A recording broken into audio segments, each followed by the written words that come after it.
All right, so let's continue on here with Kant. This would be episode 5, if you can believe it. Starting with the second book of the Transcendental Dialectic, and that is chapter 3, so the ideal of pure reason. But before then, you can go find this on iTunes or Podbean or Spotify, all under the same name.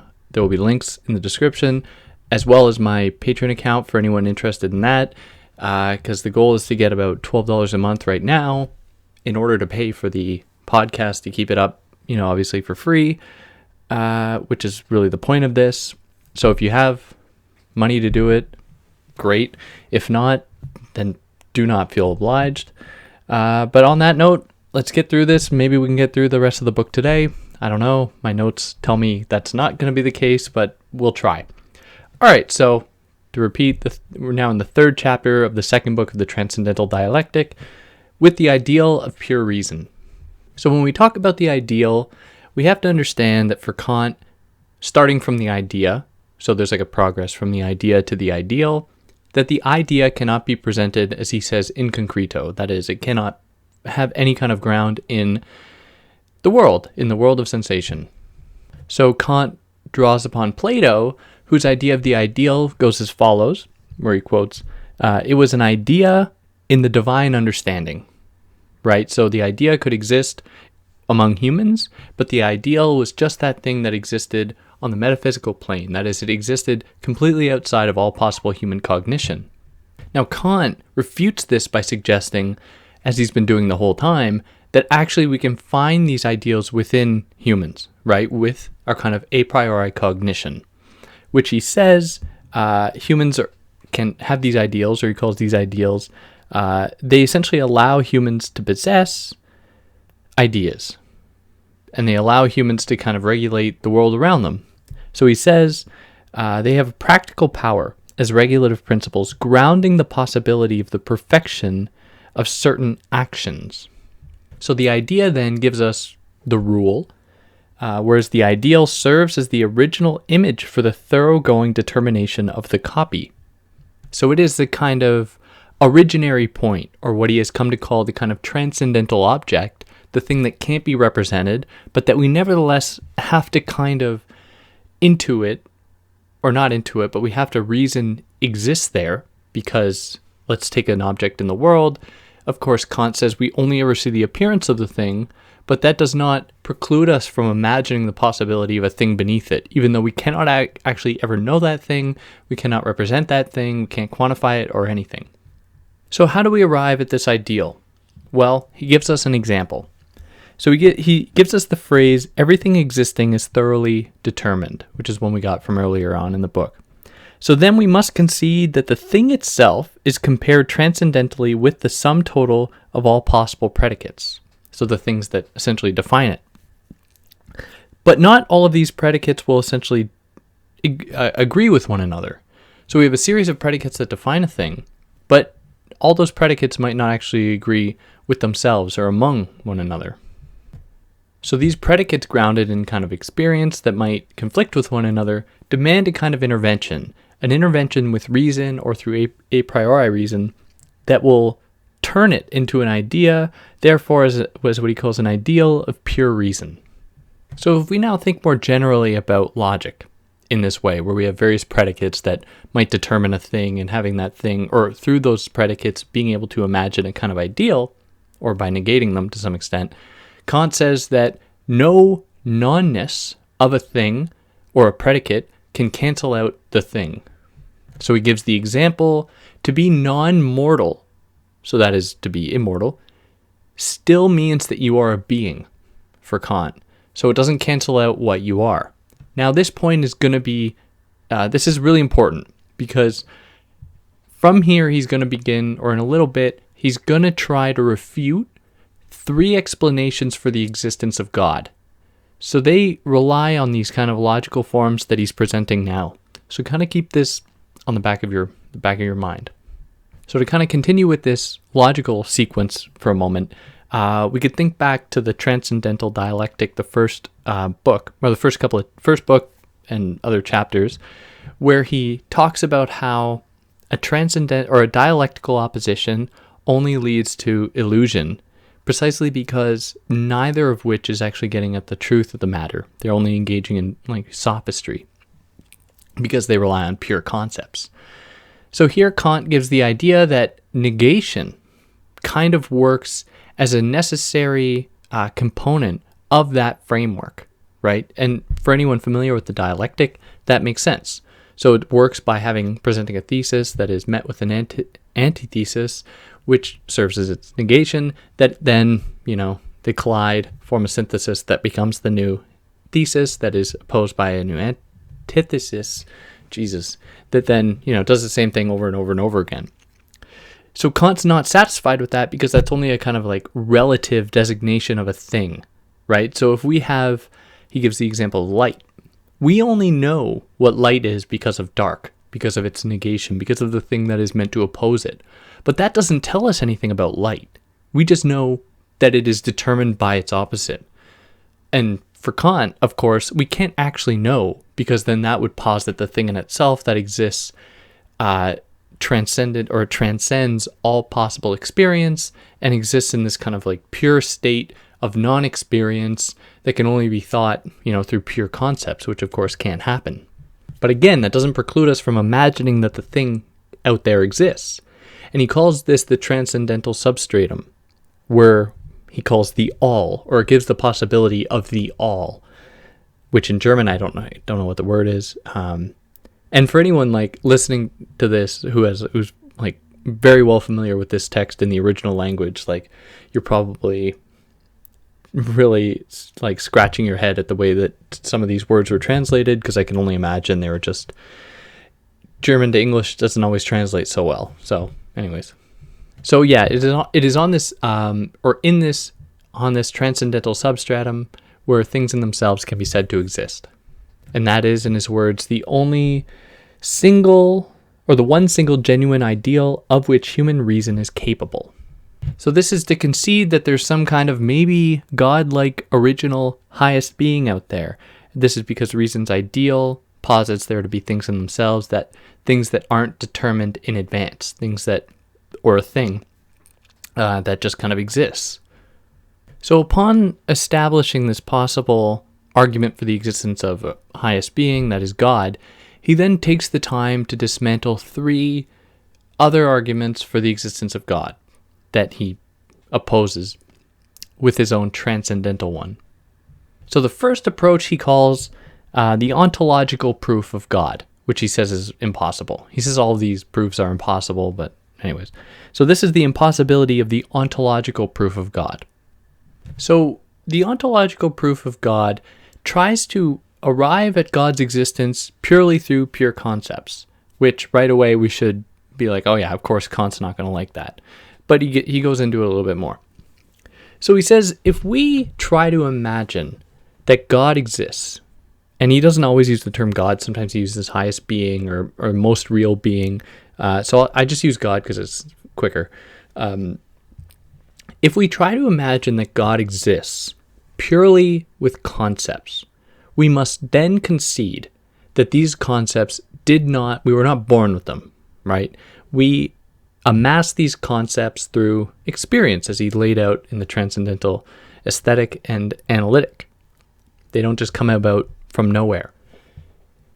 But he says the problem arrives when we start to imagine this God as existing outside of experience. So this God, through these pure concepts, is a thing that somehow exists outside of everything. So Kant says, how is that possible? How is it possible for us to imagine a God from concepts that we've amassed through experience that exists outside of that experience? And he says quite simply that it demands a leap. It demands a leap of faith for us to posit that. And then he says that's useless. That gets us nowhere, simply because it isn't grounded upon anything. It's just pie in the sky type sophistry. So he takes this further to go after the kinds of ways that God is imagined. So he gives the example of the phrase, God is immortal. So we know that that's true.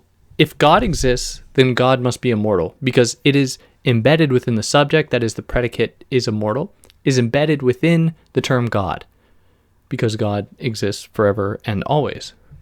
But this presents a problem for Kant.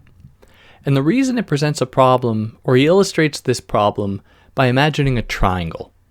So he says, or gives the phrase, a triangle has three sides, which we know, right? Because the three sides is embedded within the idea of a triangle, just like immortality is embedded within the idea of God.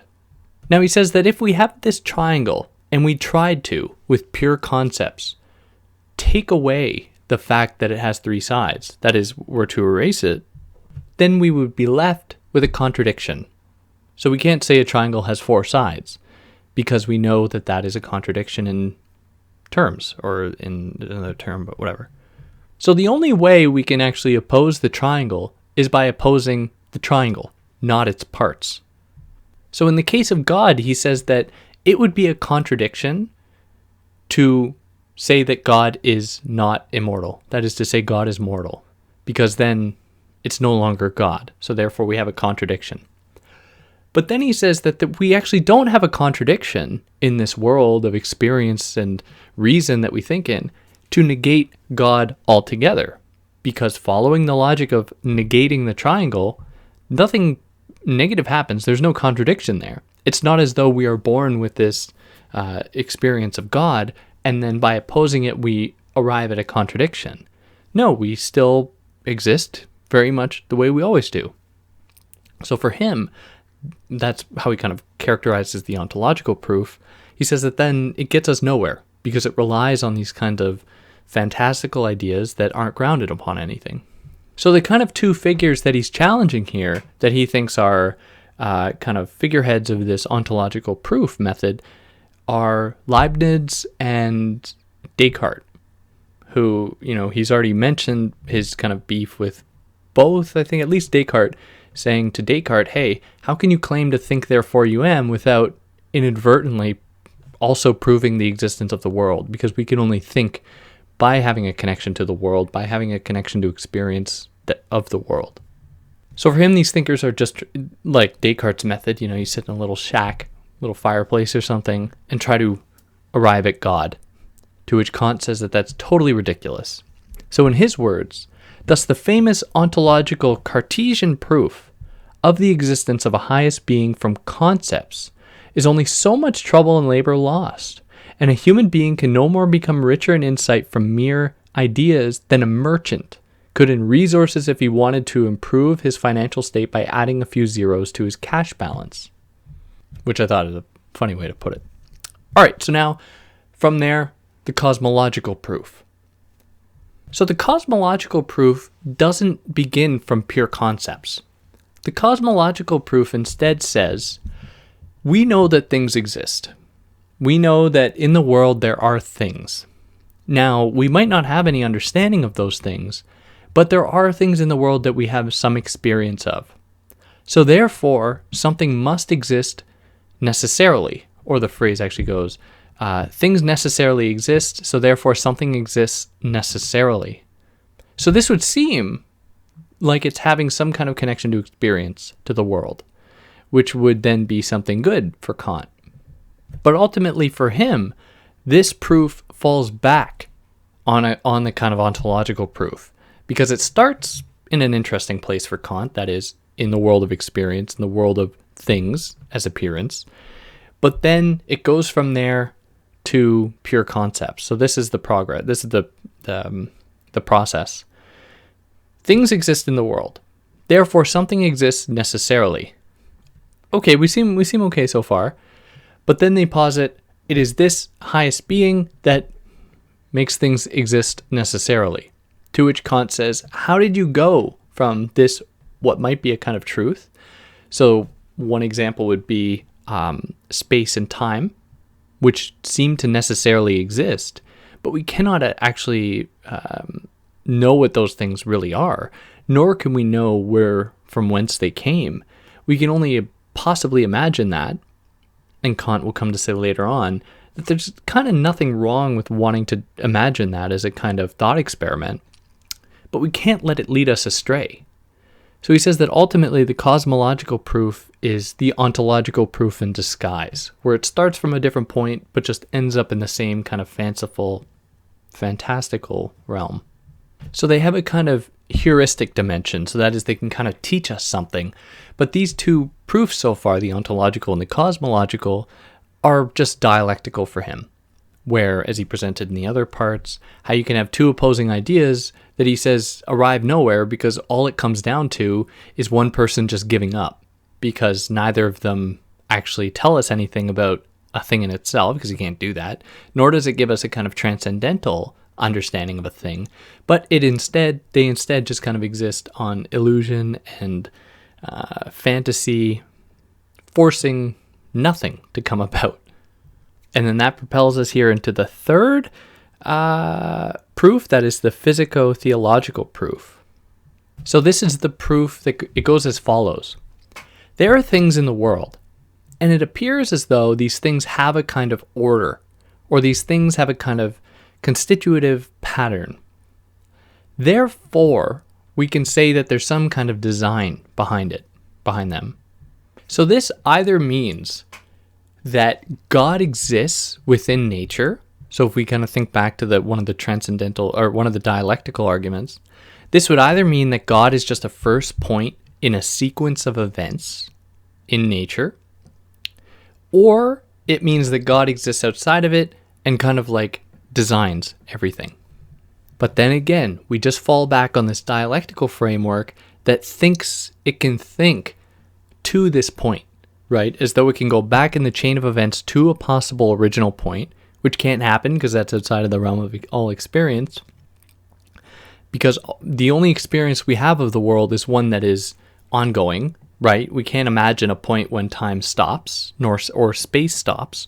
So we can't imagine the point when it began or when either of those began.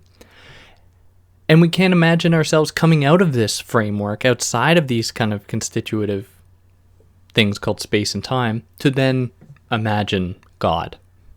But what is interesting here is that Kant says that this approach, it can't really prove the existence of God as a highest being, or God as we know it, but it might prove something else. And he says that it doesn't necessarily, or our critique of it doesn't necessarily preclude the possibility that God exists as a kind of architect, which he doesn't spend a whole lot of time on, which is, I thought it was really interesting. But to kind of frame it like that, God as architect, not as highest being, it like simultaneously positions God in a transcendent position that is outside of all experience and all that, but at the same time makes God wholly present within this world. And I think that is because Kant is interested in looking at the world through human perception, right? So the world doesn't exist out there. We can only understand it by, ourselves. So we can through a priori kind of reason, look at ourselves to find out how this world is being constituted. So therefore, there's a kind of connect between the world and the human observing it. Now, if we seem to have a kind of order in our mind, and that order is, part and parcel with that very process of perceiving, then the world itself will appear ordered, because it's almost like it's being filtered by our ordered senses, our ordered reason, our ordered understanding. So it seems like it's not totally outlandish to then turn that framework back around upon us and say that God is actually within us, not in a kind of Catholic way, he is in all of us, that thing, but rather we are the kind of architects in that framework. We construct the world outside. Now, I don't know for sure if that is what Kant is getting at, because he doesn't fully develop it, nor do I really know what Kantian scholars would say. I could be totally off base, so that I'm just kind of framing this in a provisionary way, just to kind of keep my distance from it, but it's just an interesting thought. So now he begins to critique all theology that relies on speculative principles, because let's not forget, Kant believed in God in many, he was a God believer. But he was very peculiar in the way that God was argued for, or that God was reasoned for. So he gives us two kinds of theological approaches to the existence of God. So we had these three that he gave us, but now he's going into these other two here. So there's the transcendental theology, he calls it, which relies on pure reason, what he calls deism, or the deist. Then there's natural theology, which relies on the soul or revelation, which is the theist, or theism. So the deist, and just to repeat, the deist is the transcendental theologist, so relying on pure reason. The deist believes God to be the cause of the world, whereas the theist, which is the natural theologist that relies on the soul or revelation, believes God to be the author of the world. So deist believes God is the cause of the world, whereas theist believes God is the author of the world. So he's going to further break these two down. So starting with the transcendental theologist, that is the deist, so the person that believes God to be the cause of the world, there are two types. There is the cosmotheologist, or the cosmotheology, and then ontotheology, where cosmotheology believes that God derived from experience in general, and ontotheology, God derived from concepts.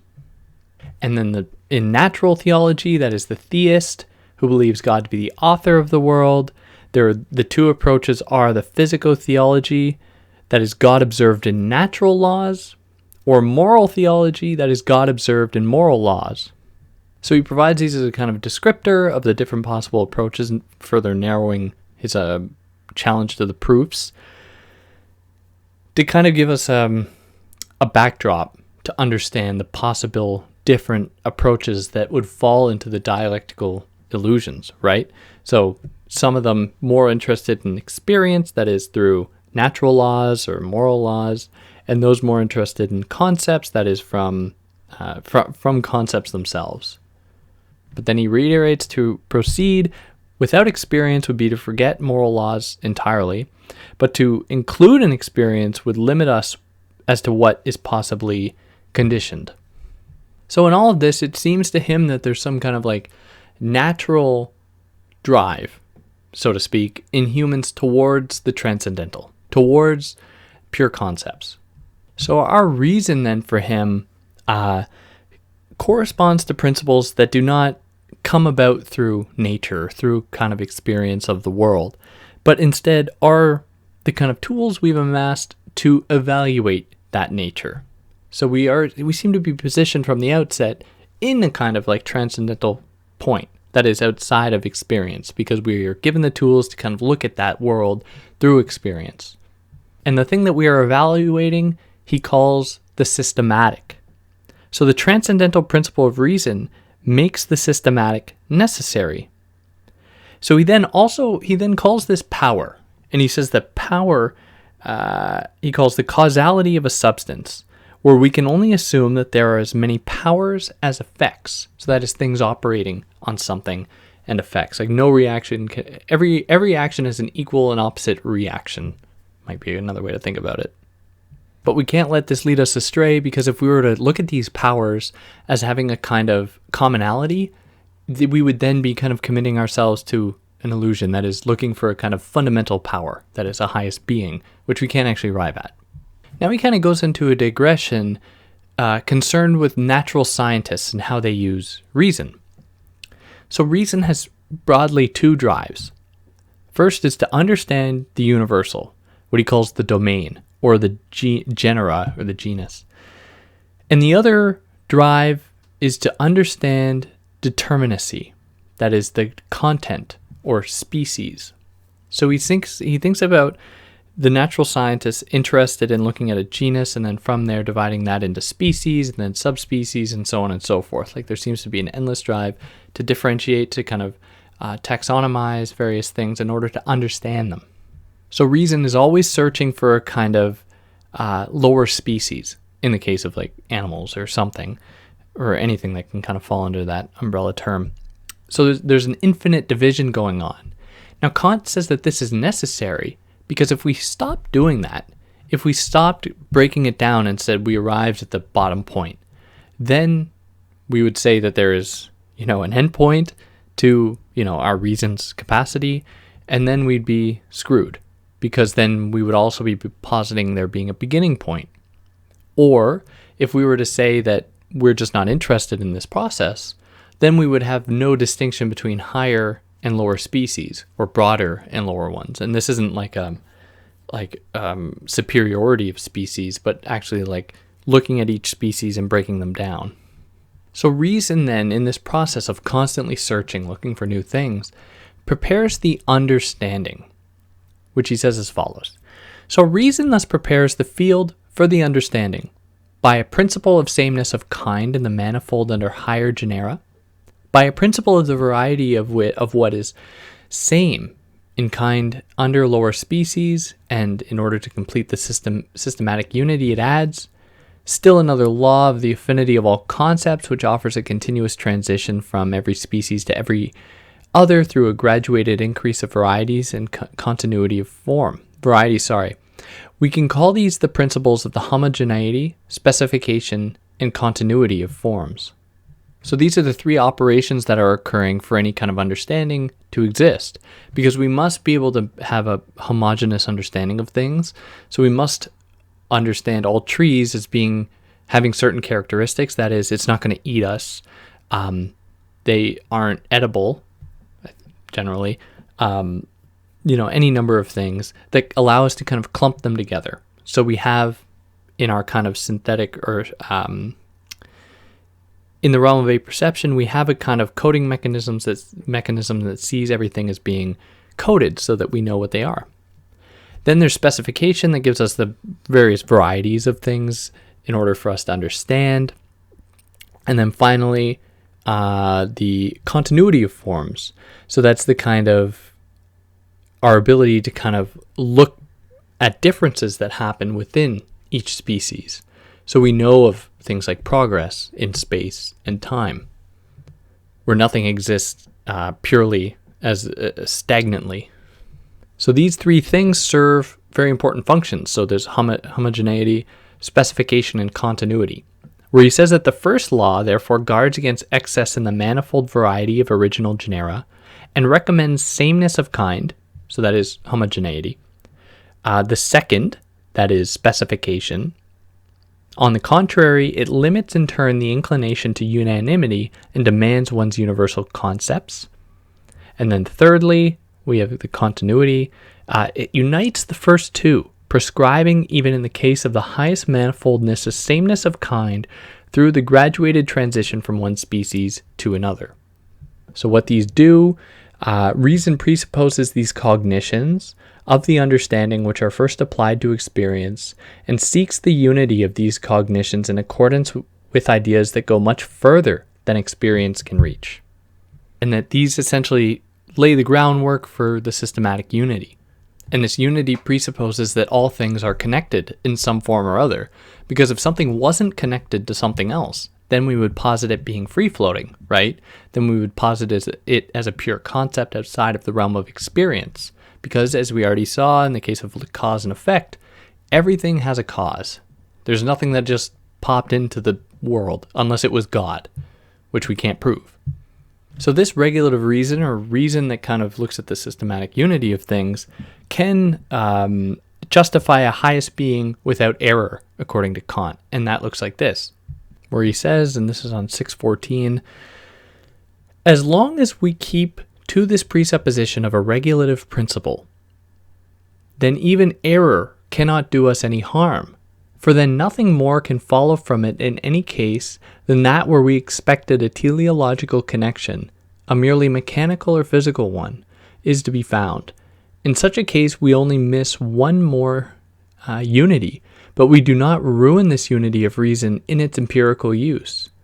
But even this setback cannot at all affect the law itself in its universal and teleological aim. For although an anatomist can be convicted of error when he relates some organ of an animal's body to an end which, as one can clearly show, does not follow from it, it is nevertheless quite impossible to prove in any one case that a natural arrangement, whatever it might be, has no end at all. So it's it's broad, right? When we think about it in terms of the regulative principle, because we aren't giving kind of specific proofs, like the anatomist who was wrong by saying that, attributing one end to an organ that wasn't true. Now, the person engaging in the regulative principle cannot be wrong because they are just saying there must be an end. There must be something that follows it, because nothing just exists without, something following from it. But it is also possible for us to use this incorrectly, and he's very clear about that. So he says that if we depart from this restriction of the idea to a merely regulative use, then reason will be misled in several ways, by forsaking the ground of experience which has to contain the markers for its course, and by venturing beyond experience into the incomprehensible and inscrutable, in whose heights it necessarily becomes dizzy, because from this standpoint it seems itself entirely cut off from every use attuned to experience.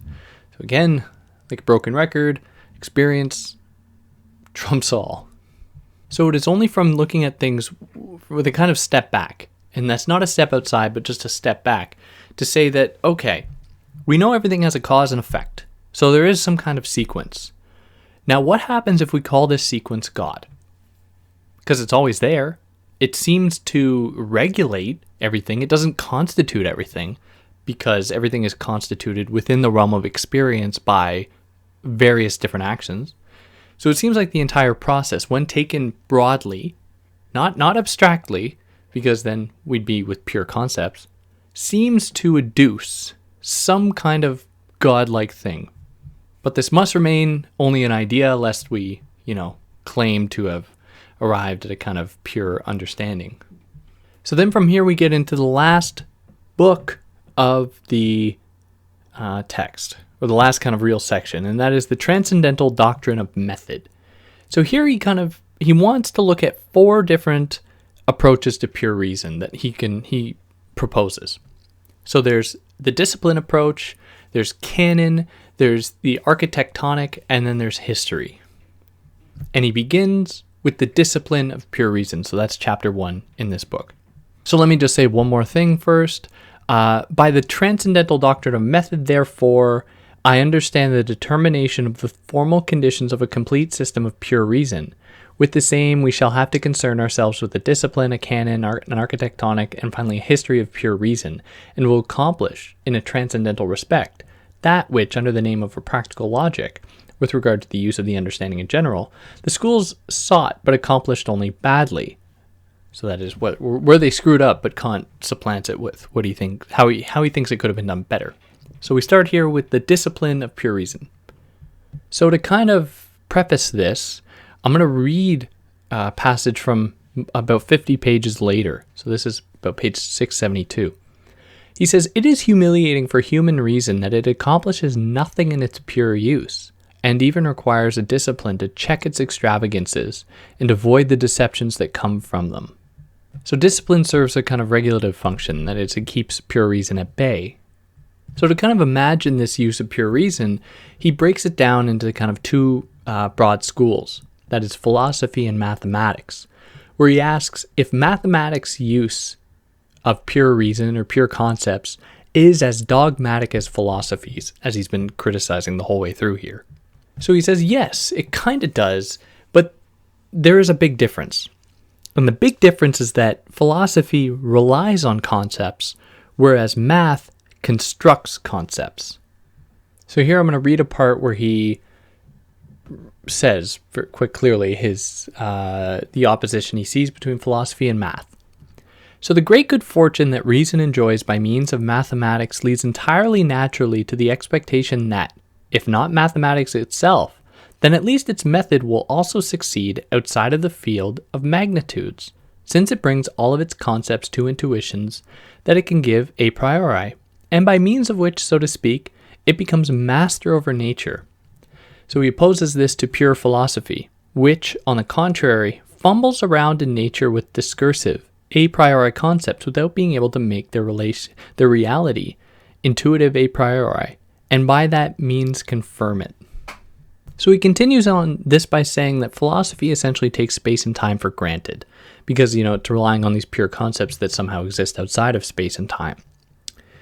Whereas math for him is restricted, but he thinks about that in a good way because it seems to be restricted by, the kind of terrestrial sphere, that is the sphere of experience and the world and all that. So to take this further, he looks at 3 different components of philosophy and math. Those are their definitions, their axioms, and their demonstrations. So to start out with definitions, he says that an empirical object cannot be sufficiently defined because it always is up to interpretation. So a pure concept, keeping this in mind, that is a thing, all things are kind of subjective, can't really be defined. So in that case, philosophy can only end with a definition, but it cannot start with one because it cannot create a definition from which to proceed. Whereas in math, the opposite is the case. Because math creates its own kind of concepts, that is, mathematical theorems or even shapes that don't exist in nature. Like, how many people would be aware of what a trapezoid is without having taken math class? Like, it doesn't seem as though these things exist out there. So they kind of create their own world, and it is by virtue of that, and it's a world connected to our world of experience, that every single operation through it abides by those laws. They don't go outside of the bounds of their own laws. So therefore, it is capable of beginning with new definitions. It can't create them because then that would go out, or it can't end with them because then that would imply an end and outside of the realm of experience. So therefore, in math, definitions can never be mistaken because definition 2 + 2 = 4 is always true, always. Now, there are some exceptions to this, like let's take the rule or the theorem or the proof that a curve or a circle is a curved line where every point is equidistant from another point, from a single point, so the point in the middle, where every point in a line that is curved is connected to the middle. Now, Kant says that part of that is true in that it can't be refuted, that is, every point is it's a line where every point is connected to the middle, is the same distance from the middle, but it doesn't actually imply a circle. Like, we need the bridge of the curve to actually arrive at the idea of the circle that Kant says doesn't exist in pure concepts. Like, we must have a kind of understanding of it in experience. So there is a limitation there, and he's aware of that. So then he moves from definitions to the axioms.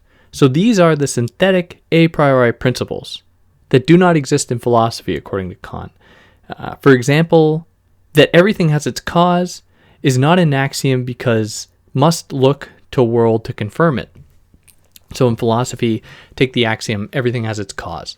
We can't know that because we haven't experienced everything, nor have we existed at every point to see that there hasn't been a beginning point that didn't have its cause. So we can't actually take that. Whereas in math, we can have axioms. Like an example, triangle has 3 sides, or the angles in a triangle, if added up, always equal 180 degrees. Or that 2 × 2 = 4. So I just want to read a little part here. To be sure, in the table of the principles of pure understanding, I have also thought of certain axioms of intuition. But the principle that was introduced there was not itself an axiom, but only served to provide the principle of the possibility of axioms in general, and was itself only a principle from concepts. So if anyone was hearing this and thinking, wait, didn't he give us all those axioms at the beginning? This should clarify that. And that's on the bottom of 640. And then finally here he moves into demonstrations, which are the apodictic proofs that philosophy doesn't have apodictic proofs, as the Transcendental Dialectic section showed us. They can only give us kind of sophistry, illusion that can always be opposed by equal sophistry and equal illusion, whereas math does. Math has apodictic proofs, that is 2 + 2 = 4. It always equals 4 forever and for always. So then he kind of gives us a new term here to think about this, where any apodictic proof apparently stumbled upon or provided can be either dogmata or mathemata, where dogmata relies on pure concepts, that is, having no connection to the real world, where mathemata doesn't rely so much on pure concepts, but actually has some kind of connection to the world. So then he kind of comes to the side of pure reason, comes to its defense, where he says that he doesn't want pure reason to be opposed with another kind of dogmatism. Like, I don't know, let's use a kind of an anachronistic, because it wouldn't really apply, example, but like if someone's using science, to justify an argument, and someone comes in saying like, oh, well, the Bible says the opposite, like, I'm not knocking on anyone who would say that, but that is an example of a kind of dogmatic refusal of something that isn't grounded upon any kind of reality, right? It's just like, well, God says this, so therefore that is true. Like, how do you oppose that? Sure, we might have a problem with pure reason, but if we oppose it with another kind of dogmatic argument, then we only amplify the problem. We don't actually get its solution, and would only kind of contribute to that promotion of the dialectic. And here he kind of presents the stakes of this, which is super interesting. He says that to keep on a dialectical path fosters war or fosters conflict. He uses the term war, at least in the English translation. Whereas to give over to transcendental approach is to drive towards perpetual peace. Now, I've read that essay, the Perpetual Peace one, which, yeah, you should go read for sure. But it's really interesting where he says that, there's this kind of transcendental approach that he doesn't ever fully like sketch out, because then if he did, the project would be complete. But he doesn't. He comes like infinitely close, and then he's like, oh, well, we can't say that because it's, then we're just pure concepts. But it's still an interesting proposition that he's saying that if everyone agrees with this approach, we would be driving towards perpetual peace. Which I don't know how I feel about that, but anyways, it's interesting nevertheless. And he continues a bit. He says the transcendental approach should be taught in schools, but that reason can still be used imaginatively. Like, it shouldn't be cast out totally. But to keep in mind that any kind of imagination or any kind of imaginary solution that we arrive at is always already grounded in experience. So, we must question how radical or thoughtful it really is. So this transcendental approach he then sketches. He kind of gives us 3 characteristics of it. First is that it must be associated with experience. No surprise there. 2, only interested in single proof, because if it claimed to give many proofs, then those other proofs would cancel each other out. So then we would be left with no proofs, because all we're driving at really is that one proof, like the one true thing. Number 3, it is ostensive, not apagogic. So apagogic depends upon refusal of one observation to prove another, which is just sophistry. So then from there we get into now chapter 2, that is the canon of pure reason, where he says that the canon is the sum total of the a priori principles of the correct use of certain cognitive faculties in general. So that is like the apparatuses that we have in order to engage in the kind of correct use of certain cognitive faculties. So any legitimate use of pure reason, he says, which must also have a kind of canon attributed to it, must only be concerned with the practical, not the speculative. So this has 3 interests primarily, and they are the questions of the freedom of the will, the immortality of the soul, and the existence of God. So let me just read something here about that. In a word, these 3 propositions always remain transcendent for speculative reason, and have no immanent use, that is, one that is permissible for objects of experience and therefore useful for us even in some way, but are rather considered in themselves entirely idle, even though extremely difficult efforts for our reason, or of our reason. If, then, these 3 cardinal propositions are not at all necessary for our knowing, and yet are insistently recommended to us by our reason, their importance must really concern only the practical. So in the case of freedom, he wants to consider it in terms of a kind of practical sense, what he calls a practical freedom, that he opposes to a transcendental freedom, which I will read here.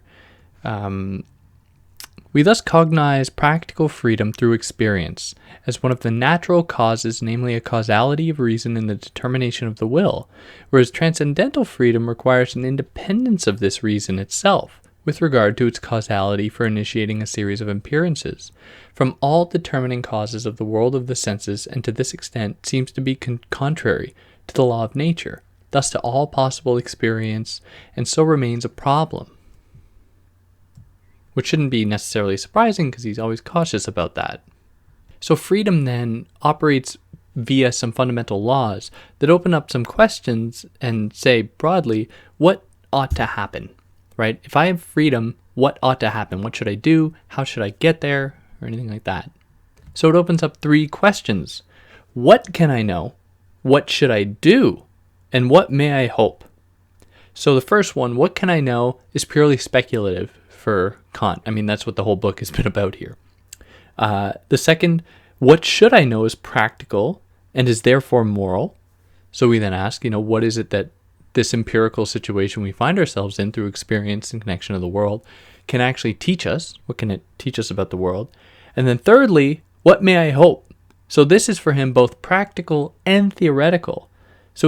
And leads fundamentally to the question of happiness, because from this we can infer a kind of value judgment. What is it that I need to know to fill in the blank there, to be happy, let's say. So happiness then more generally, something that he turns his attention to here, can be ventured through 2 different routes, or by 2 different routes.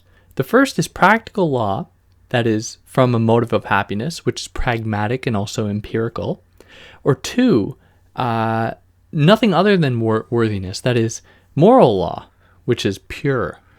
So the first one, that is the kind of practical, pragmatic one, tells us what to do if we want to partake in happiness, right? What to do with that, to be a part of the happiness agenda. Whereas the second one, that is the pure or the moral one, tells us how to behave to be worthy of happiness. So through these moral laws that we can only intuit a priori, we can actually get a glimpse of what is considered, the happiness project. How do we arrive at happiness? So he says, the second, that is the question about how to behave to be worthy of happiness, the second abstracts from inclinations and natural means of satisfying them and considers only the freedom of a rational being in general and the necessary conditions under which alone it is in agreement with the distribution of happiness, in accordance with the principles, and thus it at least can rest on mere ideas of pure reason and be cognized a priori. So let's continue further down the page. This is on 678. Pure reason thus contains, not in its speculative use to be sure, but yet in a certain practical use, namely the moral use, principles of the possibility of experience, namely of those actions in conformity with moral precepts which could be encountered in the history of humankind. And now one more here, sorry for all the quotes, but it tells us a story. I call the world as it is, as it would be if it were in conformity with all moral laws, as it can in accordance with the freedom of rational beings and should be in accordance with the necessary laws of morality, a moral world. So we actually get a glimpse of this moral world precisely because that we have some effect or some kind of play with it by cognizing ourselves, or by cognizing that world which is connected to ourselves, and it gives us a glimpse of those moral laws, which can then open up that possibility of understanding what is it that makes happiness or us worthy of happiness. And this must then therefore rest upon an ideal of the highest good, because if there's a common ground upon which these moral laws are found, and there is a kind of commonality among all these moral laws that we can't really know in and of themselves, but that we can feel are there precisely because they exist in the world which we intuit with our senses, then it must have some kind of connection with this ideal, that is universal, all-encompassing ideal. So then we wouldn't run too far afield if we were to say then that morality is actually a system, and that happiness for him is proportionate to the morality of a rational being. So this is really just for him a better argument for the existence of God than any kind of speculative theology like the ones he was critiquing earlier. But we cannot really claim to know God's will from this, right? So we can't say what we've said so far, that is there's structure in the moral world. We cannot then infer from that what God's will is, what God's intention is, what even God is, we can just kind of know it's there, kind of like the transcendental object underneath all things. So then truth, and this bridges upon or kind of leans on the idea of the categorical imperative, which he doesn't talk about in this book, but that is the idea that, we take what is right by asking ourselves, is this right in every situation? Or is this right for everyone? So truth for him is kind of measured by whether or not it is accepted by everybody. So traditionally, in like the dialectical sense, or dialectical in this book, like how he's talking about this sophistry, there's kind of three different ways of pushing truth, which he kind of pits on the side of persuasion, right? Like sophistry. So there's an opinion, like you can have an opinion, in which case you are subjectively and objectively kind of unsure of yourself. There's believing, which for him means that you are subjectively sure of yourself, but objectively not too sure of yourself. And then there's knowing, where you are both subjectively and objectively sure of yourself. So, but in opposition to these, moral law transcends these into certainty. But it is still only subjective, right? Because I can't infer a kind of totalizing framework out of this. I can only kind of imagine that it's there. And that here propels us into the third chapter, the Architectonic. So this is primarily concerned with the system, specifically its scientific investigation. So he defines a system here as the unity of the manifold cognitions under one idea. So all cognition is then attributed to architectonic schematic or schema, which can then be either for him historical or rational. So a historical idea or historical kind of knowledge base or historical reason comes from data. Like I learn what Leibniz says about something. That doesn't mean I've produced what Leibniz says about something. I've only learned it. Like I've learned facts. So that's kind of historical. Whereas rational implies a kind of generation of new ideas through principles. So he here is really concerned with the full philosophical use of pure reason that exists in the realm of the rational, which he kind of broadly encapsulates under the umbrella of metaphysics. So metaphysics for him can be either speculative or practical. Speculative is the metaphysics of nature, whereas the practical is the metaphysics of morals. So metaphysics concerned essentially with this architectonic unity, which is broken down into four kind of broad approaches, or four main parts, I should say, and they're ontology, rational physiology, rational cosmology, and rational theology. But as this whole book has been suggesting, any kind of metaphysics that tries to extend beyond the realm of experience is surely going to run afield, and it's going to become groundless. So he kind of answers a possible refusal or a rebuttal by someone proposing that, where he says, or he asks the question, how can I expect an a priori cognition, and thus a metaphysics of objects that are given to our senses, thus given a posteriori? And how is it possible to cognize the nature of things in accordance with a priori principles and to arrive at a rational physiology? The answer is, we take from experience nothing more than what is necessary to give ourselves an object, partly of outer and partly of inner sense.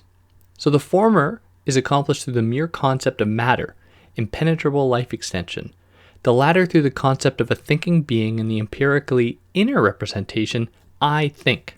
Otherwise, we must in the entire metaphysics of these objects abstain entirely from any empirical principles that might add any sort of experience beyond the concept in order to judge something about these objects. So it's not like he's moving beyond all experience, but recognizing what part of experience is always embedded within that. And that is how experience always gives us these objects and concepts necessary for its realization, that is of metaphysics. Now the stakes are that, or what it essentially leads to for him, that is metaphysics, is the culmination of all culture, in his words. The culmination of all culture of human reason, which is indispensable even if one sets aside its influence as a science for certain determinate ends. So then he continues here. That is mere speculation. It serves more to prevent errors than to amplify cognition, does no damage to its value, but rather gives it all the more dignity and authority through its office as censor, which secures the general order and unity, indeed the well-being of the scientific community, and prevents its cheerful and fruitful efforts from straying from their chief end, that of the general happiness. So there's kind of like, I naively read in that a kind of political project to be had that is, especially how he was talking earlier about perpetual peace. But it seems as though he's, and this is, the system he's trying to create, trying to sketch, proposing that this kind of new metaphysics can drive us to this possible better situation. But he doesn't really fully develop on that. Maybe it's for the second and third critiques that he does that, but I haven't read them yet, so I don't know. But anyways, here, let's finish this up with the last chapter, that is the history of pure reason. When he says right off the bat, this is really just a kind of precursor to a bigger project, and he wasn't really able to finish it. But he gives a very kind of precursory, provisionary type introduction to this whole history of pure reason, where he says that there were firstly the kind of sensual philosophers and the intelligible philosophers. So the sensual philosophers were indicative of the work of Epicurus, and the intelligible philosophers were indicative of Plato, where the sensual philosophers were interested in experience, it's pretty obvious, and then the intelligible philosophers were interested in concepts. So then he traces this down a little further and says that the split of idea of pure reason could then be traced between the split between Aristotle, who was considered kind of empiricist, and Plato, a noologist.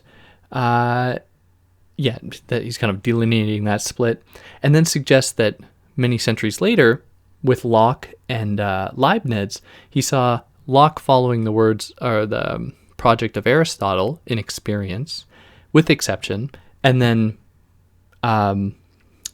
Leibniz following Plato's project.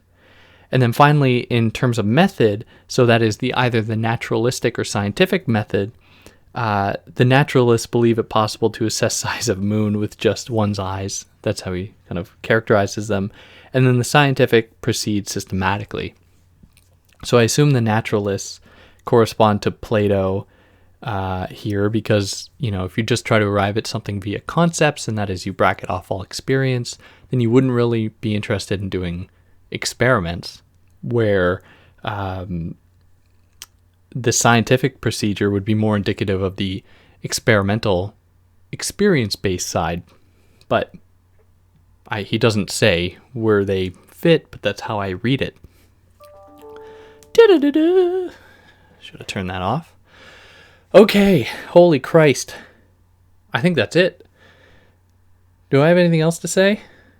700 pages of first critique. I'm going to take a break from those long books for a while, these tomes, sorry. But yeah, if anyone made it this far, congratulations. It was probably more of a struggle for you to listen to me ramble than for me to actually read everything and take meticulous notes.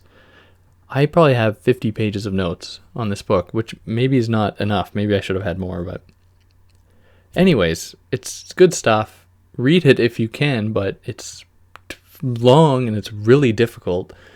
But if you heard what I did and you liked it, you know what to do. If you didn't like it, you know what to do. Just be nice about it.